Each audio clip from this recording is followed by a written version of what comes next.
Bonjour à tous, bienvenue. Je me présente, Steve Martin. Je suis responsable des projets prévention chez Harmonie Mutuelle.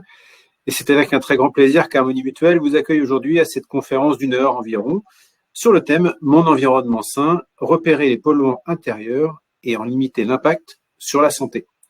Cette conférence s'inscrit toujours dans le cadre du programme national Demain s'invente aujourd'hui proposé par Harmonie Mutuelle depuis maintenant de nombreuses années. Et ce programme est destiné à tous nos adhérents de 50 à 70 ans. Il a pour objectif de vous accompagner à préparer, anticiper, organiser ou tout simplement profiter pleinement de cette nouvelle tranche de vie en autonomie et en bonne santé. Pour cette édition 2023, pas moins de 21 webinaires sont à ce jour programmés. Nous vous proposons différentes thématiques animées toujours par des experts qui vous partageront conseils pratiques et points de repère pour passer d'une vie active à une retraite positive. N'hésitez donc pas à vous inscrire via le lien joint dans la barre de conversation à droite, dans le chat, ou directement sur le site Harmonie Prévention. Une documentation en lien avec cette thématique est par ailleurs directement téléchargeable depuis la touche Apps en bas à droite de votre écran. Pour le bon déroulement de cette séance, vos micros et vos caméras sont coupés. Si vous avez des commentaires à effectuer au cours de la conférence, je vous invite à les inscrire dans l'onglet Chat en bas de votre écran. Et si vous avez des questions à poser, vous pouvez également les poser dans le chat, nous y répondrons. Pascal Boulet, conseillère médicale en environnement intérieur, à qui je vais laisser maintenant la parole, collabore régulièrement avec Harmonie Mutuelle. Pascal, c'est à vous. Je vous souhaite à toutes et tous une agréable rencontre. Bonjour à tous. Merci d'être venus écouter. J'espère que je ne vais pas vous paniquer avec les polluants. Donc, pour me situer un petit peu, donc je suis conseillère médicale en environnement intérieur. De formation, je suis infirmière aussi en santé au travail et dans l'environnement et tabacologue. Donc, je travaille pour l'association Planète Patient, la plateforme normande d'éducation thérapeutique. Et le but d'une CMEI, c'est d'aller au domicile des patients qui sont allergiques, asthmatiques ou ayant une pathologie respiratoire en lien avec l'environnement. Donc, c'est des visites qui sont sur prescription médicale, soit d'un pneumologue, allergologue, pneumopédiatre, ou tout simplement du médecin généraliste qui n'arrive pas à comprendre ce qui se passe dans le logement et qui pense faire un lien avec l'environnement et votre santé. Donc voilà, vous en savez un petit peu plus sur ce que c'est qu'une CMEI. Donc là, ce sont le programme des conférences à venir. Donc je pense que vous aurez la possibilité d'y retourner après. Et donc, pour en arriver à notre sujet, d'après vous, où va-t-on trouver le plus de pollution parce que bon, on sait maintenant qu'on vit sur une planète bien polluée. Donc, est-ce que vous êtes déjà posé la question, est-ce que ce sera la pollution, on va la retrouver plus en intérieur ou en extérieur? Bon, les villes ou les campagnes avec tous les polluants, de la circulation, les usines. En campagne, ça va être avec le traitement. Ou alors, dans nos maisons, avec tout ce qu'il peut y avoir dans nos maisons. Donc, je vois déjà que certains sont déjà bien au courant d'où se trouve la pollution. Eh bien oui, c'est en intérieur qu'on va retrouver le plus de pollution. Et ça, vous allez me dire, mais comment on le sait? Dans les années 2000, on a commencé à se poser la question. Et maintenant, on sait vraiment que les conséquences de la pollution intérieure nous concernent tous, petits ou grands, jeunes ou plus âgés, et les personnes asthmatiques, allergiques, sensibles. Non. Bon, je pense que vous avez des enfants, des petits-enfants, donc vous allez être aussi le porte-parole de tout ce que je vais vous dire ce soir, hein, tout le monde doit faire attention à son intérieur. Donc, vous allez me dire, mais comment on sait que depuis les années 2000, qu'en intérieur, on a beaucoup plus de pollution? On a mis en place, dans les années 2000, l'Observatoire de la qualité de l'air. Hein, et là, on a posé des capteurs, on a fait remplir pendant plusieurs jours aux habitants des cahiers où ils notaient tout ce qui se faisait dans le logement, ce qu'ils utilisaient comme produit, s'ils ouvraient les fenêtres, fermaient les fenêtres, s'il y avait des animaux. Et là, on a vraiment eu une photographie de la pollution intérieure. Et là, les chiffres ont été un petit peu effrayants parce qu'on s'est aperçu qu'il y avait entre 50 et 300 polluants dans les logements. Ça fait un petit peu froid dans le dos. Et tous les polluants n'ont pas le même impact sur l'intérieur. Et certains, il va y avoir avec plusieurs polluants, on peut avoir des petits cocktails qui se font et qui créent des polluants secondaires. Hein? Donc maintenant, bon, on essaye de mettre les choses en place maintenant qu'on connaît le problème et qu'on a un peu plus de connaissances. Donc là, bon, cette diapo reprend un petit peu ce que je vous ai dit. Hein, les répercussions sur la santé, c'est quelque chose qui évolue beaucoup. On sait maintenant les impacts qu'il va y avoir avec les polluants chimiques qu'on va retrouver dans les maisons, mais aussi avec les moisissures, avec les pollens et tout ça. Et ce qui a amené à faire beaucoup de recommandations pour les bâtiments pour aérer la qualité de l'air. Et c'est ces améliorations, on a travaillé beaucoup sur tout ce qui est ventilation et aération des logements.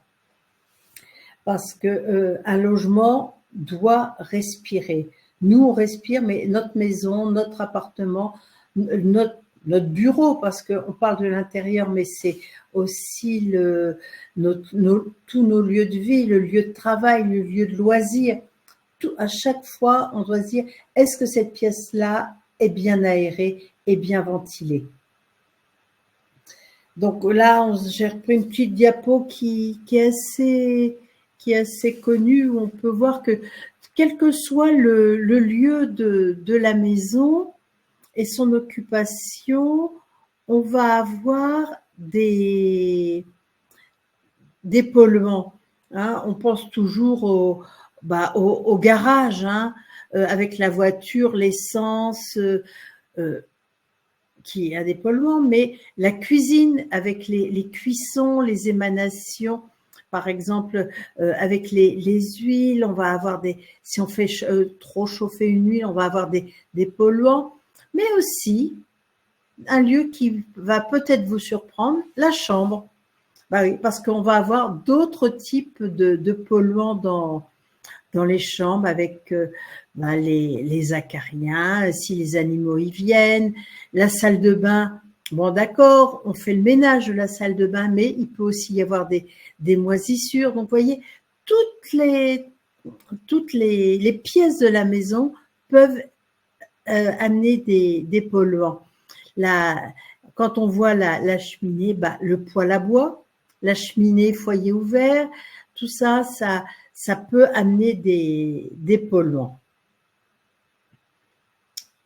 Donc, là, on va rentrer un petit peu dans le détail et on sait que maintenant, il y a deux types de polluants parce que quand on pense polluants, on pense surtout polluants chimiques, produits chimiques. Mais il y a d'autres polluants qui sont plus cachés, qu'on voit moins, mais qui sont tout aussi allergisants. Surtout si vous avez des problèmes d'asthme. Hein, je dis bien aussi, ça peut être pour les enfants, pour les petits-enfants. Hein, s'il y a des problèmes d'asthme, on va parler d'allergies. Et ces allergies viennent des acariens, des allergènes d'animaux, des moisissures, pollen ou plantes. Et les deuxièmes polluants, donc les polluants chimiques, et le premier, c'est vraiment le tabac. Donc là, avant d'aller plus loin, j'insiste tout de suite sur jamais de tabac ni de vapotage dans la maison. Les autres polluants, c'est aussi les matériaux de construction, les cols, les vernis, les meubles neufs. Il vaut mieux récupérer un meuble que d'en avoir un neuf. Au niveau des polluants, il y aura beaucoup moins de pollution. Les produits d'entretien. Donc ça, on en a tous dans nos placards, plus ou moins. Moi, je commence à m'apercevoir lors de mes visites, parce que vous savez, moi, je suis quelqu'un qui fouille partout dans les maisons. Quand j'ouvre le placard à produits d'entretien, je constate qu'il y a quand même moins d'utilisation de produits, mais il y en a toujours. Mais ce qu'on retrouve quand même, ce sont les parfums, les conservateurs, les solvants, les désodorisants, les encens, les bougies, tout ce qui… Ah bah oui, parce que la publicité, elle va vous dire qu'il faut que la maison, elle sente bon, que ce soit parfumé, mais moi, je vais vous dire que le propre n'a pas d'odeur. Une maison peut être propre sans que ce soit hyper parfumé, parce que ça va irriter les bronches, et une bronche irritée est beaucoup plus sensible, va être beaucoup plus fragile pour tout ce qui est infection. Et puis bon, les polluants aussi, les combustions, le chauffage au bois, au pétrole. La liste est encore bien longue, mais j'ai pris les principaux points qu'on va retrouver dans la maison, parce que en 1 heure, on n'a pas le temps de tout détailler. Puis vous supporteriez peut-être pas que je parle que des polluants pendant 2 heures. Donc, on va revenir sur les polluants biologiques. Comment on va faire ? Donc, les acariens, ils sont partout, les acariens. Dès que vous avez du tissu, donc ils vont être dans les canapés, dans le lit, évidemment, parce que chaleur et humidité, ils vont être à la fête. La femelle, elle va pondre entre 100, 200 œufs en 3 à 4 mois. Donc, vous voyez que l'arbre généalogique, il est très important. Et donc, il va y avoir des acariens partout, sur les tapis, dans les doubles rideaux. Et quand on a une allergie aux acariens, il va falloir limiter ces acariens et faire une éviction. La première chose, c'est la chasse à la poussière, parce que 1 gramme de poussière, c'est 10 000 acariens. Oui, c'est un petit peu effrayant de se dire qu'on peut avoir tout ça dans le logement, mais c'est comme ça. Et ils font le ménage, ils vont dans notre lit, ils vont manger les squames de peau, donc eux, ils font le ménage. Mais quand on est allergique, on va réagir aux fesses, c'est-à-dire aux crottes des acariens et au squelette des acariens. Donc, si on pouvait les laisser en vie et qu'il n'y ait pas de fesses, on serait peut-être beaucoup moins allergique. Mais bon, il y a un cycle de vie. Donc, pour la poussière, toujours avec un chiffon humide qui est lavé à chaque fois. Et même sans être allergique aux acariens, ça va beaucoup plus vite de faire la poussière avec un chiffon humide plutôt qu'au plumeau où on va déplacer la poussière. Ce qui sera sur un meuble va arriver sur un autre. Donc là, avec le chiffon humide, ça peut être une microfibre légèrement humide. Je dis pas mouillée, mais légèrement, avec une petite pulvérisation d'eau pour que ça accroche bien. Mais ça peut être aussi le vieux gant de toilette bien râpeux qui va bien accrocher. C'est très simple et qui va être lavé à chaque fois. On va réguler l'hygrométrie du logement. Un logement, pour que ce soit confortable, doit être entre 40 et 60% d'humidité. Il est vrai que ces jours-ci, on a des logements peut-être avec une hygrométrie un petit peu plus importante du fait de la météo qui est très, très humide. Mais en règle générale, on arrive à avoir si on aère bien, si on ventile bien son logement, on arrive à être entre 40 et 60%. On régule le chauffage. Bon, depuis l'hiver dernier, ça, on sait réguler le chauffage. Pour une chambre, pour dormir, on n'a pas besoin de plus de 18. Le chiffre minima, c'est celui que l'on veut, mais on va mettre à... On n'a pas besoin de chauffer à plus de 18 une chambre. Et pour une pièce de vie, bon, on peut être un petit peu plus. Si on est actif dans la pièce, bon, à 19, on supporte bien. Mais il est vrai que quand on est assis dans son fauteuil à lire, 19 est parfois un petit peu juste. Donc, mais on ne surchauffe pas trop pour ne pas avoir une consommation excessive de chauffage. Et les acariens ont besoin de chaleur et d'humidité. Et ce qui est important pour l'éviction des acariens, c'est le lavage des draps. Mais aussi pour tout le monde. Il n'y a pas que quand on est allergique aux acariens, il est important de laver ses draps très régulièrement. Régulièrement, moi je vois des gens qui me disent je lave mes draps une fois par mois, tous les 2 mois. Non, c'est pas suffisant parce qu'il y a des bactéries aussi qui vont se développer dans les draps, et ça, il faut absolument dormir dans des draps propres. L'idéal, c'est un lavage à 60 pour les draps, mais moi, je préfère qu'on ait lavé. Si financièrement, c'est trop onéreux de laver des draps à 60, qu'on lave les draps toutes les semaines à 30 plutôt qu'une fois par mois à 60. C'est la régularité qui est importante. Et le fait d'un bon essorage, on va aussi éliminer des acariens. Donc, et l'aération. L'aération permet beaucoup de choses. Elle permet aussi de réguler l'hygrométrie du logement. Une bonne aération tous les jours à un quart d'heure, 20 minutes. Bon, c'est sûr que si vous avez une très grande pièce, il faut peut-être un petit peu plus. Ça peut être en plusieurs fois et ça permet de faire sortir les polluants, mais aussi de faire baisser le taux d'hygrométrie, même s'il pleut. Le logement doit être aéré vraiment tous les jours, pendant 10 minutes, un quart d'heure, voire 20 minutes. Et surtout, laissez le lit aéré. Parce que régulièrement, moi, je retrouve sous les matelas des taches noires ou des petits points, et c'est de la moisissure. Et cette moisissure, après, on la respire toute la nuit, et elle peut venir se loger dans les poumons. Donc, vigilance, on laisse son lit ouvert. C'est pas grave s'il n'est pas fait. Donc, je pense que je vous ai un peu... Ah oui, on parle aussi des housses homologuées. Quand on est allergique aux acariens, on va enfermer son matelas, son oreiller et sa couette dans une housse qui va être une barrière pour les acariens. Mais c'est pas des housses qu'on va acheter en supermarché parce que les housses de supermarché vont avoir la forme d'un drap. Et il faut vraiment que ce soit une housse complète où on enferme le matelas. Donc, c'est pour les acariens, je pense que je vous ai tout dit. On pourra revoir ça au moment des questions. Donc, les allergènes d'animaux. Si on a une allergie, évidemment, on va limiter la présence des animaux dans le logement. Le mieux, c'est que l'animal qui va nous faire réagir ne rentre pas dans le logement, mais quand il est déjà là, quand on découvre l'allergie, là c'est un petit peu compliqué.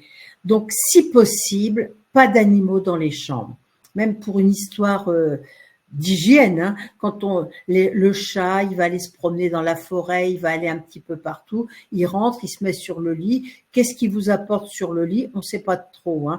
Pareil sur le chien qui va aller dehors, qui va venir se coucher sur le lit ou alors qui va se mettre sur un fauteuil.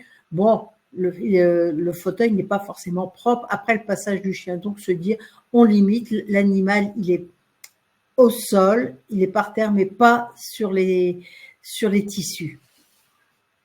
Donc, quand on a une allergie aux animaux et que on le garde, on va surtout, ce qui est important, c'est de laver l'animal parce que on va enlever les allergènes par exemple, que le chat met sur ses poils, parce que c'est la salive que le chat dépose sur ses poils qui va créer l'allergie. Le chien, ça va être plus les urines et les squames de peau. Donc, on va laver le plus possible les coussins, l'animal, les coussins, les tapis. Et j'attire aussi l'attention sur la poussière que dégagent les litières. Souvent, les litières sont à base de silice, d'argile, et il y a des silices qui peuvent être très irritantes pour les bronches. Donc, lorsqu'on change la litière, soit on met un masque, maintenant on sait les mettre, on met un masque pour changer la litière, ou alors on se met dehors, ou alors on demande à quelqu'un de la famille, si on est vraiment gêné par la poussière de la litière, de changer à notre place la litière. Autre polluant biologique de la maison, c'est les moisissures. Et ça, on considère que quasiment toutes les maisons présentent des moisissures dans l'air, parce que la moisissure, elle vient de l'extérieur, et elle rentre dans les maisons, mais aussi, on va retrouver des moisissures dans certaines maisons, sur les plafonds, autour des fenêtres. Et donc, dès que vous avez des petites taches, il faut absolument les nettoyer parce que la moisissure a un impact très, très important sur la santé. Elles peuvent être allergisantes, toxiques, infectieuses. Certaines moisissures, comme l'aspergillus, on peut les retrouver dans les poumons. Donc, et là, c'est vraiment un combat pour les éliminer après. Donc, on la laisse pas s'installer dans la maison. Admettons que la salle de bain n'ait pas une bonne ventilation, qu'il y a un petit peu de moisissure au plafond. On va prendre un balai plat, on va le mouiller à l'eau savonneuse et on va nettoyer sans avoir à faire l'acrobate. On va nettoyer son plafond comme ça avec le balai plat. Et on accentue l'aération. Compliqué, vous allez me dire, quand il n'y a pas de fenêtre dans les salles de bain. Ça, on reconnaît que c'est très, très compliqué. Donc, il faut vraiment que la VMC soit entretenue dans la salle de bain et même dans toutes les pièces d'eau, salle de bain, WC, cuisine, que les grilles soient propres pour que la circulation d'air soit bonne. Et surtout, on ne va pas bloquer le bas des portes. Il faut que l'air passe sous les portes pour qu'il y ait un bon flux d'air dans la maison. Les plantes, vous allez me dire, mais elles sont jolies mes plantes dans la maison. Mais oui, elles sont peut-être très jolies, mais les moisissures, elles viennent aussi se loger dans les plantes, dans la terre des plantes. Et donc, 1-2 plantes dans la maison, c'est correct, mais il ne faut pas que la maison devienne une serre parce que le taux d'humidité va être aussi très élevé et on va favoriser le développement des moisissures. Pareil avec les aquariums. L'aquarium, il faut absolument qu'il soit couvert pour limiter l'évaporation parce que l'évaporation va se mettre sur les murs les plus froids et on va avoir développement de moisissures. Donc, ensuite, on a les pollens qui vont être présents, qui rentrent. Et certaines plantes aussi sont très allergisantes. Des plantes comme le ficus, le yucca, le caoutchouc et aussi le papyrus. Donc, il va falloir absolument connaître son allergie, comme pour chaque allergie, c'est important de connaître, et connaître la saison des pollens. Donc, vous avez un site qui est très, très intéressant, c'est le RNSA, qui peut vous envoyer des alertes pollen. Il y a aussi avec les Atmo, bon, moi je pense Atmo Normandie, mais tous les lieux de contrôle de la qualité de l'air extérieur maintenant mettent aussi des alertes quand il y a beaucoup de pollen. Mais le RNSA centralise tous les pollens, toutes les alertes pollen. Et vous pouvez aussi trouver des informations sur les plantes à mettre dans vos jardins qui vont limiter, qui auront moins de pollen, qui seront beaucoup moins allergisantes. Par exemple, si vous êtes allergique au bouleau, n'allez pas planter des bouleaux dans votre jardin parce que vous allez être très gêné au moment des pollens de bouleau.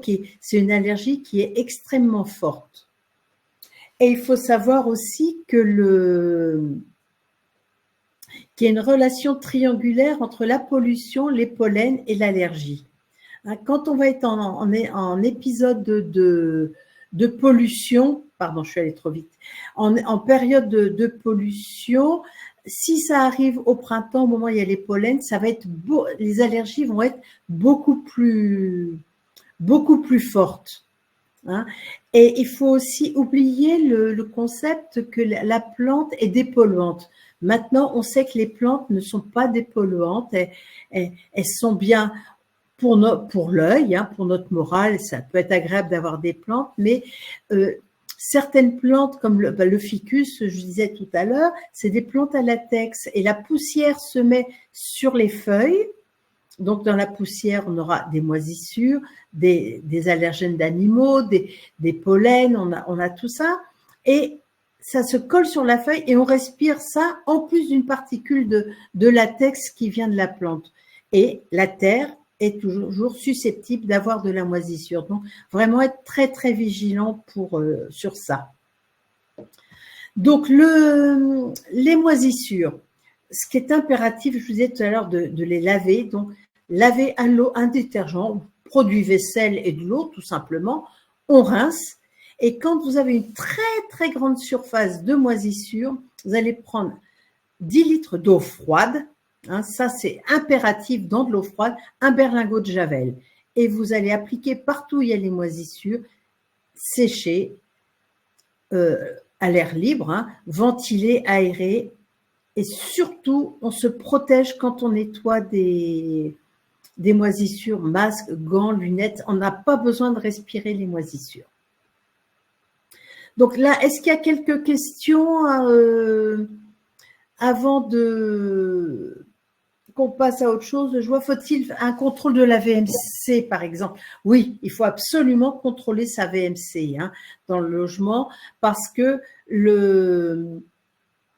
on prend une feuille de papier, une grande feuille de papier de ce type-là, qu'on va coller sur les grilles de VMC. Et il faut que la feuille tienne pour pour montrer qu'il y a une bonne aspiration. Et ne pas hésiter à démonter les grilles de VMC et de les laver à l'eau savonneuse et de les remettre. Pareil pour les amenés d'air que vous pouvez avoir sur vos caissons de volets ou sur les fenêtres. Ça peut se démonter, ça se nettoie parce que à l'automne, toutes les araignées rentrent dans ces amenés d'air et ça peut boucher la circulation de l'air. Donc, il y a eu toute une étude de fait pour les plantes dépolluantes. C'est l'Observatoire de la qualité de l'air. Non, pas l'Observatoire. Attendez, là, comment ça s'appelle? J'ai un trou de mémoire là. Non, c'est pas l'OQAI. Il y a eu une étude de fait sur les plantes dépolluantes et oui, c'est peut-être c'est l'Observatoire de la qualité de l'air qui avait fait ça, oui, et qui a démontré que les plantes n'étaient pas forcément dépolluantes. La meilleure dépollution, c'est l'ouverture des fenêtres. Et comme je vais vous le redire plus tard, c'est de ne pas faire rentrer la pollution dans les plantes. La pollution dans les logements et la plante, méfiance avec les moisissures et les allergies. Donc, je vois, l'eau javelisée est préjudiciable pour l'environnement. Oui, la javel est quelque chose de toxique.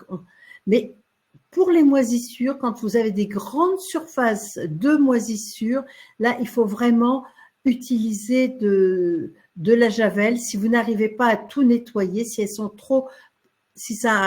elles sont dans le plâtre du mur ou dans le placo, et certaines fois, il faut carrément déposer le placo pour enlever la moisissure quand les surfaces sont beaucoup trop importantes. Donc, Maintenant, on va passer aux composés organiques volatiles, hein, tout ce qui est chimique.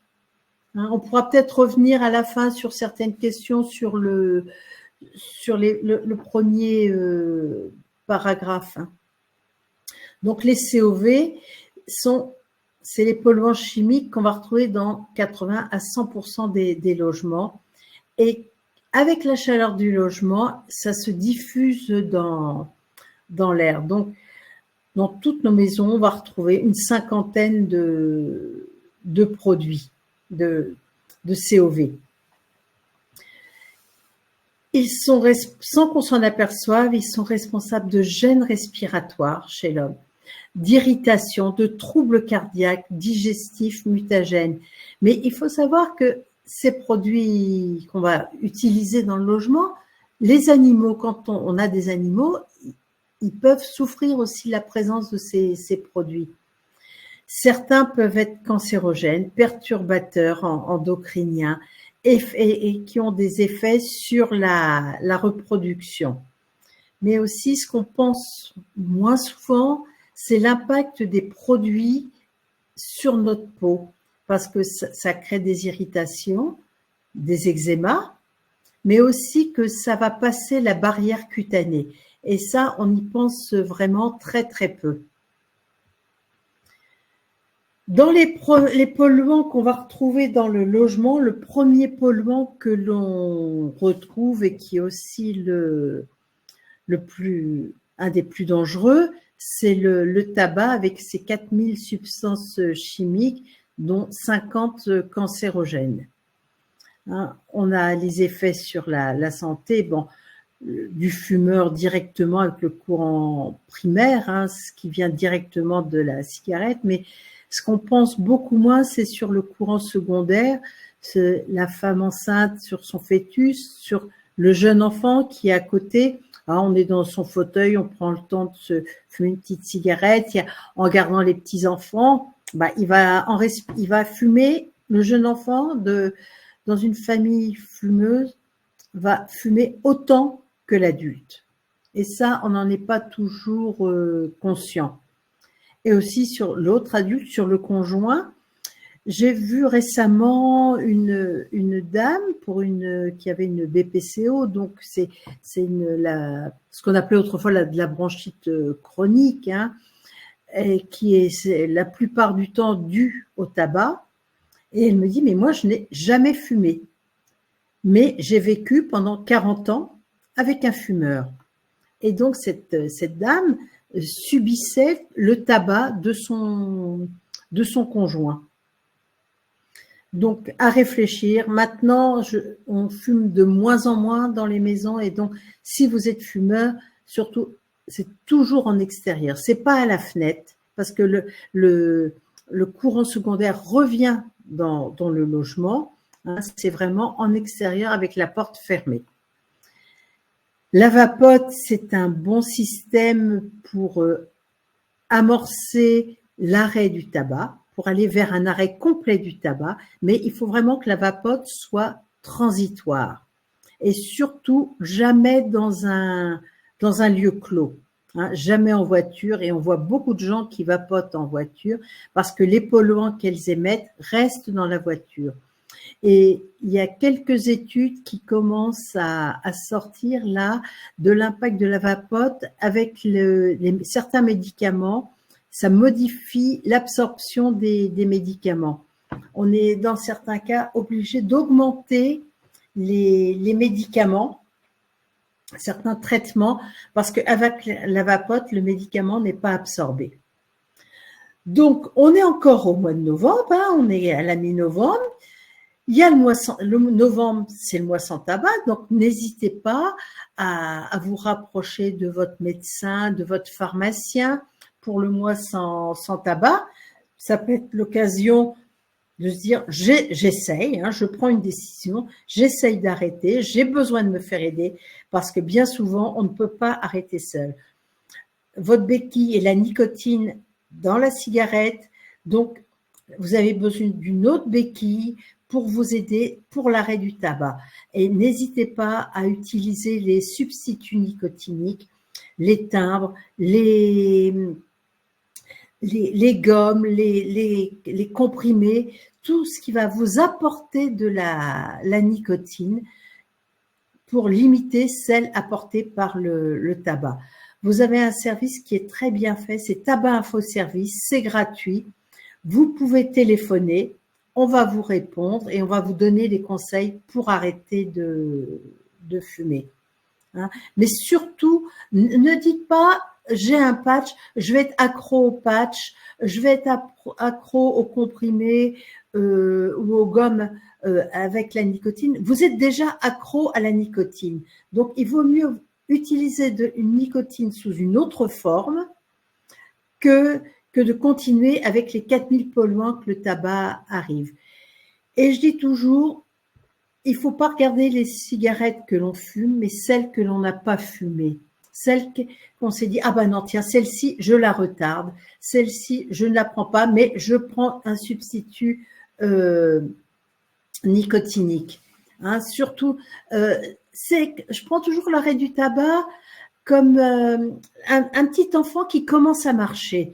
Il va commencer à escalader, c'est dur pour lui. Après, il va faire un pas, 2 pas, et il tombe, et il se relève, il retombe. Et pendant plusieurs semaines, il va combattre pour arriver à marcher. Et là, un jour, il va partir. Il y aura encore des chutes. Bah, le tabac, c'est pareil. Il peut y avoir des chutes, mais surtout, ne pas se décourager. On chute un jour, le lendemain, on reprend ses bonnes habitudes. On remet son patch, on prend ses comprimés. Et on a toujours un substitut nicotinique dans la poche.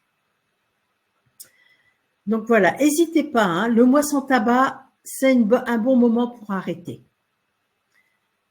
Autre polluant qui est très très fréquent dans les logements en intérieur, parce qu'on va les retrouver,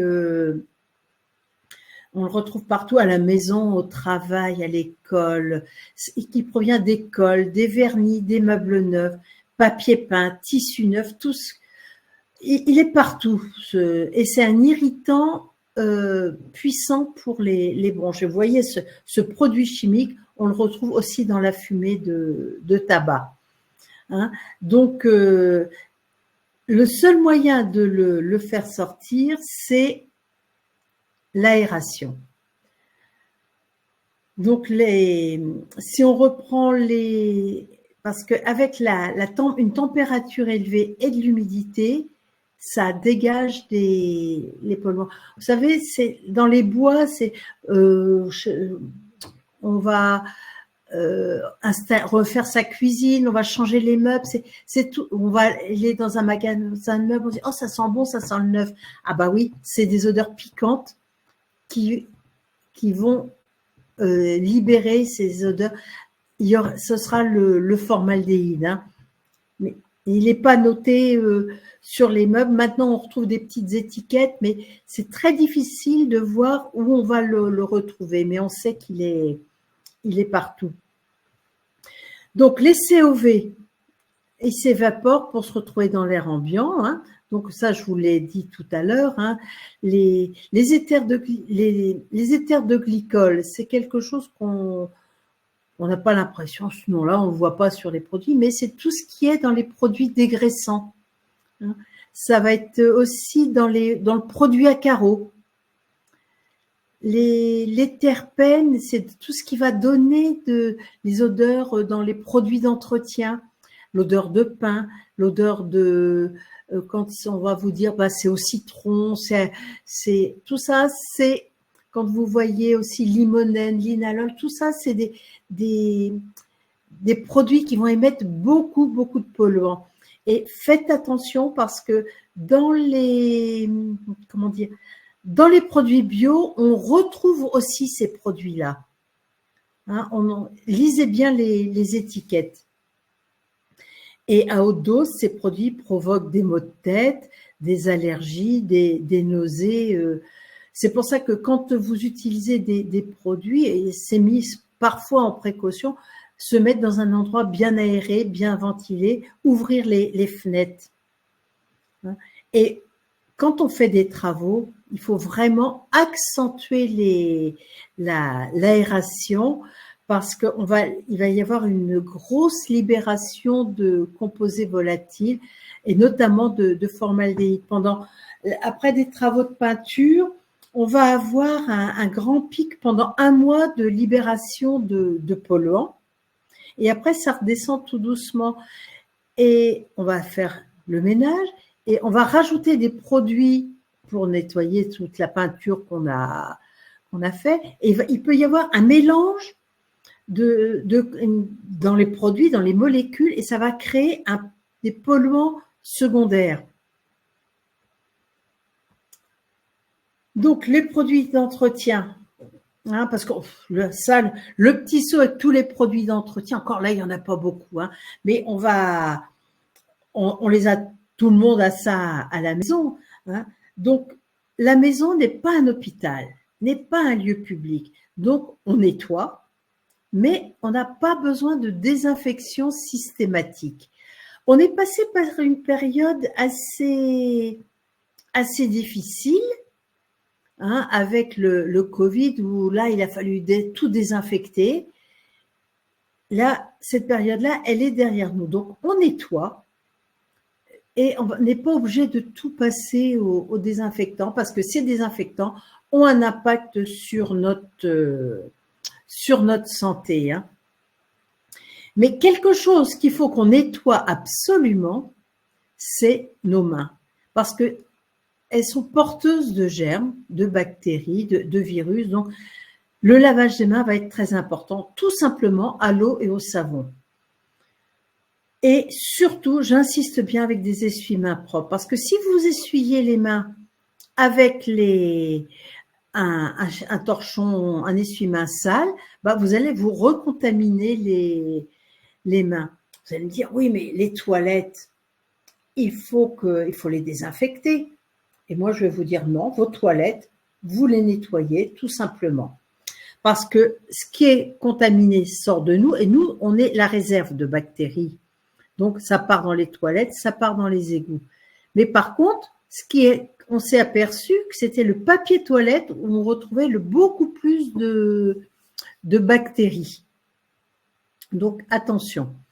Il y a eu une étude qui a été faite et vous l'avez peut-être vu à la télévision. Moi, je suis tombée dessus tout à fait par hasard et j'ai pas pu télécharger le reportage. C'était avec le professeur, avec le docteur Fabien Schienasi, qui a été directeur du laboratoire d'hygiène de la ville de Paris. Et ils ont fait une étude sur les bactéries dans une collectivité, dans une cantine de collectivité. Et le passe-plat, ils l'ont partagé en plusieurs zones, donc une zone test, et ils ont fait trois autres zones. Il y a eu une zone qu'ils ont nettoyé avec un nettoyant surpuissant, virucide et tout. L'autre à l'eau savonneuse et l'autre à l'eau vinaigrée. Et quand ils ont fait les prélèvements de bactéries, ils se sont aperçus qu'il n'y avait pas plus de bactéries, qu'on ne retrouvait pas plus de bactéries sur la zone avec le super nettoyant qu'avec les autres. Mais par contre, avec les produits puissants, ils se sont aperçus que les bonnes bactéries étaient parties et que les bactéries plus toxiques, plus infectieuses et tout, prenaient le dessus et mangeaient les bonnes bactéries. Donc, il faut vraiment qu'il y ait un équilibre dans les bactéries et c'est pour ça qu'on dit nettoyer avec un savon, un détergent simple, mais il n'y a pas besoin de produits hyper puissants comme on peut voir la publicité à la télévision. Donc, soyez bien vigilants à ce qu'il y a décrit sur les étiquettes. Connaître les pictogrammes, le petit point d'exclamation, c'est quand même danger pour la santé. Donc, comment je l'utilise? Est-ce que je respecte bien les précautions d'emploi? Hein. Est-ce que j'aère quand j'utilise?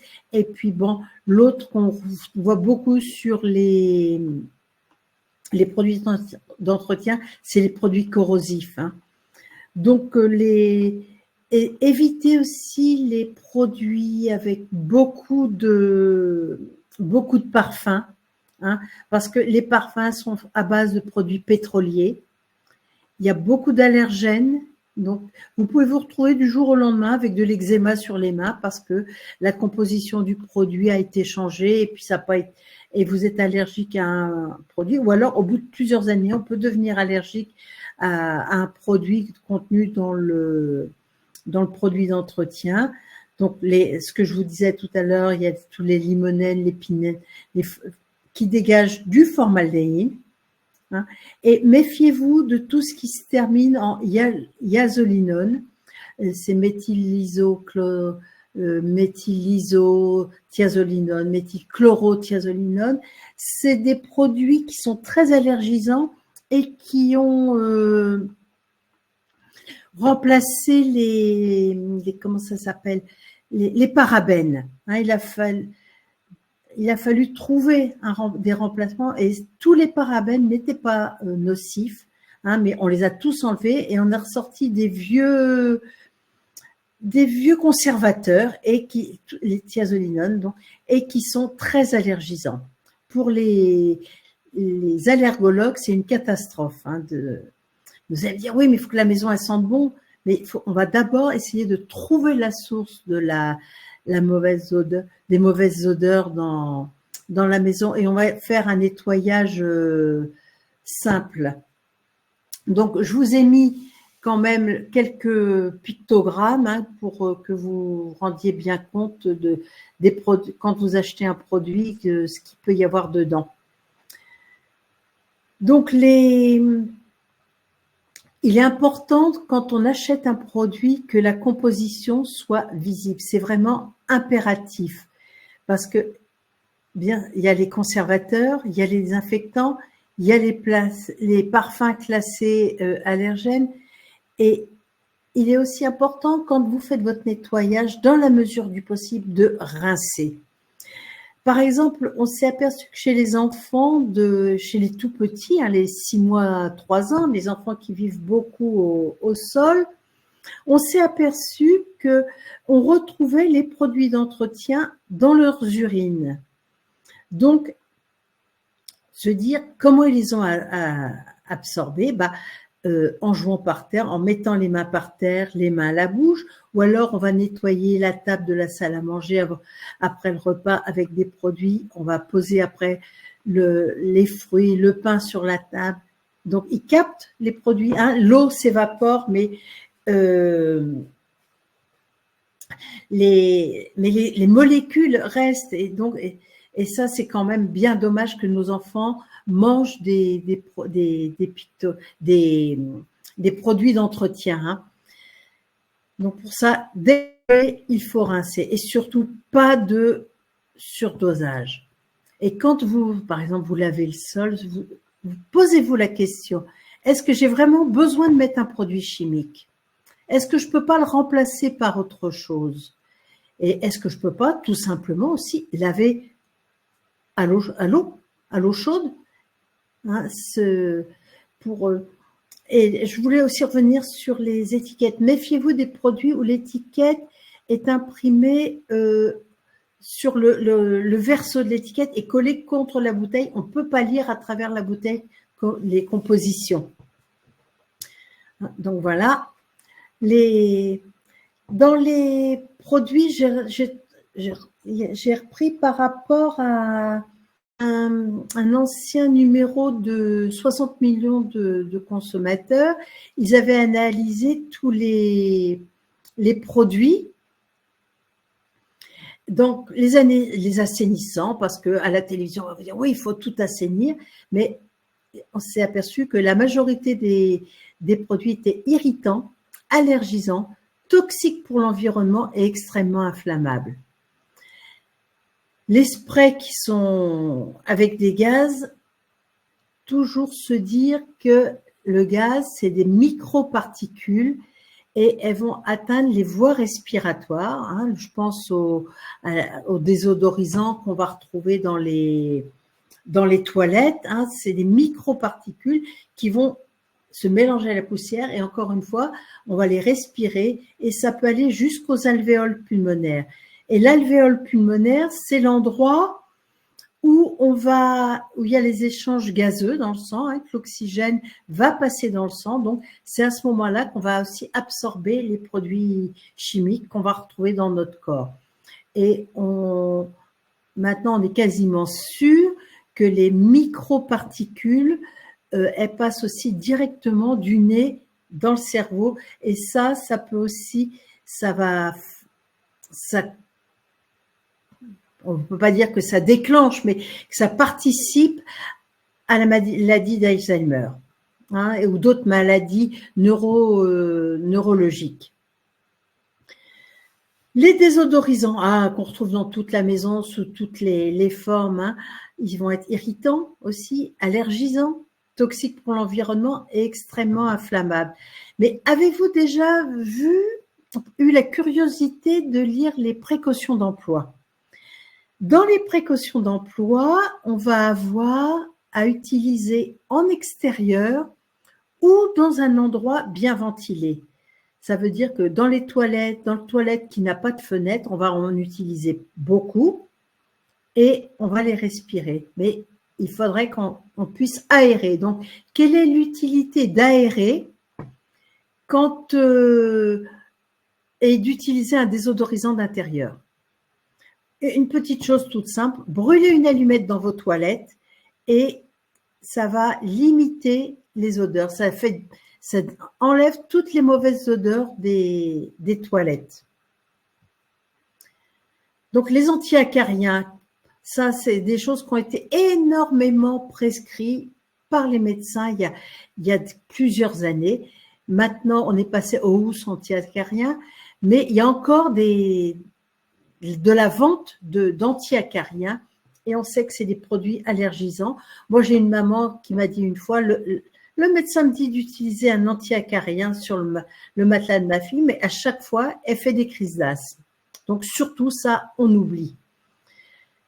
Il y a quand même un risque de malformation du fœtus. C'est un perturbateur endocrinien. Dans les précautions d'emploi, on vous dit de sortir les poissons rouges de la pièce si vous utilisez et le chat pour un antiacarien. Résistance bactérienne, toxique pour l'environnement, donc extrêmement inflammable. Donc, quelle est l'utilité? Quand on sait que maintenant, il y a d'autres moyens pour lutter contre les acariens. Et les désinfectants, pareil, irritants, allergisants, toxiques pour l'environnement et des résistances bactériennes. Pascal, je voulais juste vous préciser qu'il reste 7 minutes. Oui, je me dépêche.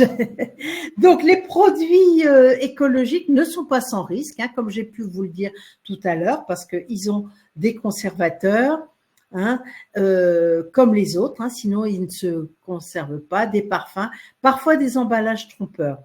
Hein, donc, il faut vraiment, dans les produits écologiques, faire attention aux faux jumeaux aussi avec d'autres produits. Les flacons se ressemblent, mais ce n'est pas tout à fait les mêmes produits.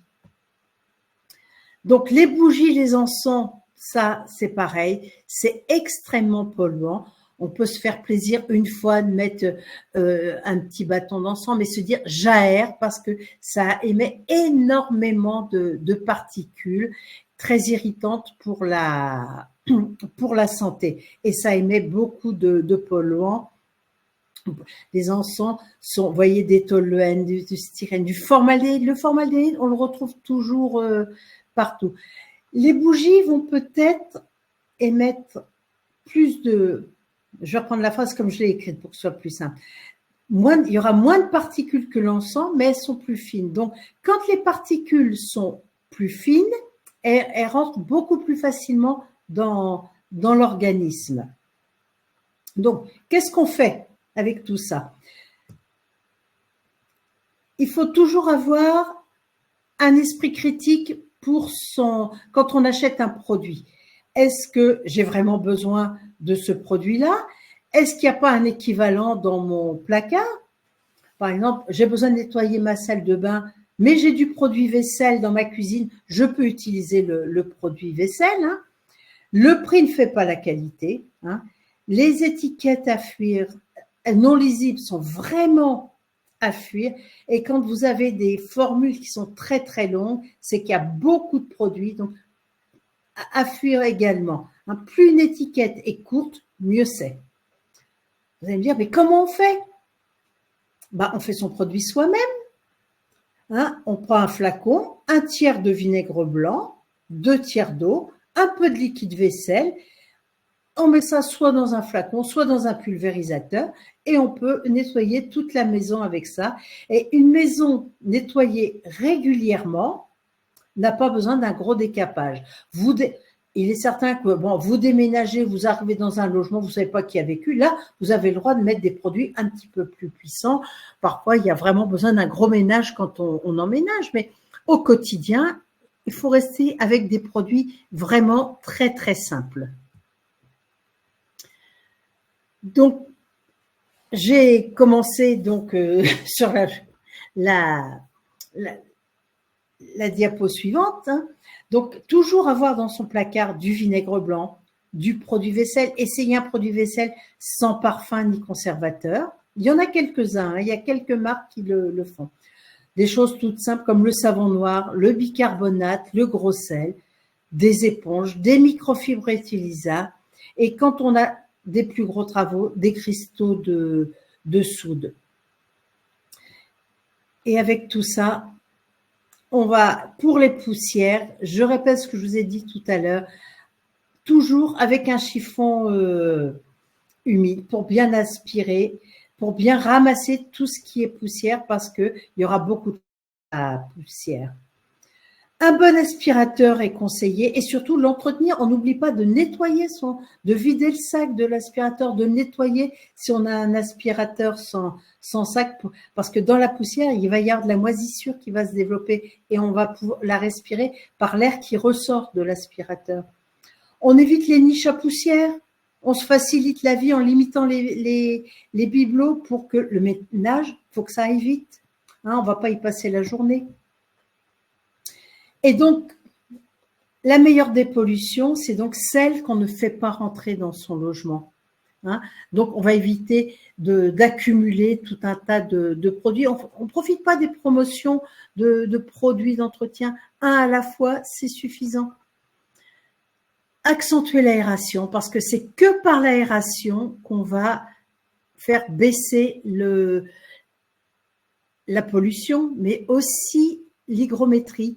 Et un air qui va être plus sec dans les maisons va mieux chauffer. On va utiliser beaucoup moins de chauffage. On va réduire notre consommation de chauffage. Et l'hiver dernier, c'est la première fois où on entendait à la radio que pensez à aérer votre logement, vous ne dépenserez pas plus de chauffage pour ça. Et donc, pour bien renouveler l'air, on entretient sa VMC. Et avoir à l'esprit que le lavage élimine les acariens. On pense à l'entretien de sa chaudière. Hein, là, vous aurez le diaporama, donc vous pourrez le relire. Hein. Le monoxyde est quand même la première cause de décès accidentel. Hein. On fait nettoyer sa chaudière tous les ans, sa cheminée, hein, le ramonage, mais la chaudière par un professionnel habilité pour les chaudières. Donc là, on entretient son chauffage. Et s'il y a un seul mot à retenir, c'est aérer. Été comme hiver, tous les jours, la maison doit être aérée. Voilà. Je vous ai tout dit, peut-être très rapidement, mais j'ai essayé. Je vois là le Vapo style Karcher. Le nettoyage vapeur est une bonne solution pour le nettoyage. Mais il ne faut pas faire les matelas parce qu'il y a de l'humidité qui va rentrer dans le matelas et il y a un risque de développement de moisissure dans le matelas. Voilà. J'ai pas. Eh bien, merci beaucoup, Pascal. À vos attentes. Eh bien, merci beaucoup, Pascal, pour cette conférence. Nous allons clore donc cette rencontre. Merci à tous pour votre participation et ces échanges. Donc, merci également de prendre quelques secondes pour noter ce webinaire. Vous allez recevoir là un questionnaire dès que l'on va terminer le webinaire. Il nous permettra d'adapter au mieux nos rencontres à vos besoins. Le lien d'inscription pour les prochaines conférences est disponible dans le fil de discussion tout en haut du chat, dans les premiers messages. Et quant au replay du webinaire, il va vous être adressé par mail dès que l'on va terminer ce webinaire. Donc, je vous rappelle également que la documentation, donc le guide dont on a parlé et le diaporama de cette présentation sont téléchargeables directement donc, sur la touche Apps que vous voyez en bas de votre écran à droite, à côté du sondage et du chat. Voilà, vous allez retrouver donc le diaporama tel que vous l'avez vu tout à l'heure, enfin tout au long de ce webinaire, et le petit guide de l'ADEME. Donc on vous remercie, on vous souhaite une très bonne soirée. Bonne soirée.